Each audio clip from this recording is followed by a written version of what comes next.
India and Indians get offended very fast, but we still have pride in the fact that we are a democratic country and we give freedom of speech.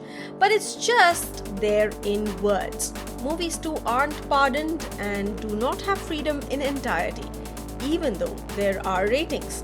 Today at Simbly Curious, we are going to check out 10 films that were banned in India. This is part 1. Let's get on with the list. Bandit Queen. Based on the life of real-life activist, bandit and politician Phulan Devi, the film was deemed too violent and sexually explicit by the Indian Censor Board. Even Phulan Devi protested for a while. Unfreedom. The most apparent reason for the film facing the axe from the Censor Board was pretty much because it revolved around a lesbian couple. There was some terrorism angle to it as well, but it was pretty much homosexuality along with a few explicitly sexual scenes that the Censor Board could not digest.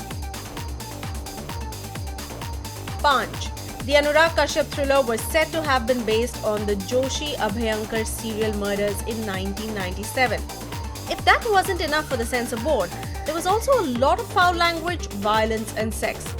Mostly people just pirated it after a point. If only OTT had been there at that time.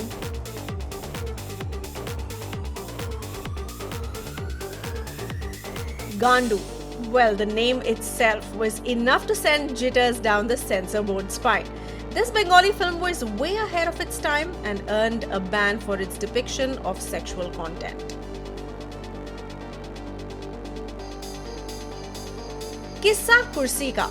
The film was set to release in the year 1978 during the year of the emergency and had drawn parallels with the lives of Indira Gandhi and Sanjay Gandhi.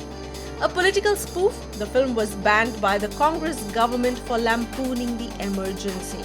The Master Prints and all copies were lifted from the Censor Board office and burned by Sanjay Gandhi's supporters. The film was later remade with a different cast.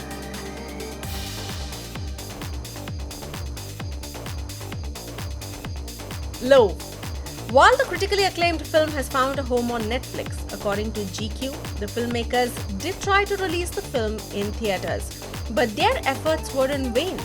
The film celebrates the life of two old friends falling in love with each other despite being in completely different phases of life. Inshallah Football. This 2010 documentary is about a young Kashmiri footballer who was denied a passport to go to Brazil and play under the pretext that his father was a militant in the 90s. The Censor Board had initially given it an A certificate but then later decided to ban it. 50 Shades of Grey. Quite possibly the most obvious name on the list. The film had nudity, fetishes, sex and all that stuff that old men in India do not think the rest of us should watch. So we did not get to see this film in the theatres. But with the poor reviews and the Razzie Awards list that it received, we need to thank the person who banned it anyways. Blue Jasmine. Our Censor Board does this weird thing where it inserts an anti-smoking disclaimer every time a character takes a puff. Woody Allen, however, wanted to have complete authority over his film and declined to oblige. Why, Woody? Why? It's not like we're going to make this movie a blockbuster hit in the theatres, but you do have some mad fans here as well. India's Daughter. This BBC documentary about the 2012 Delhi gang rape case was first stopped from being broadcast by court order, and then when it was uploaded on YouTube, the Indian government had it removed, which caused so much noise that everyone just picked it off the torrent and watched it anyway. There are so many more banned movies that we have enough content to make a part 2 and part 3 as well. We will be making those in the subsequent days. So if you enjoyed this video, don't forget to press the like button, the share button and do subscribe to Simbly Curious for more interesting videos on several topics.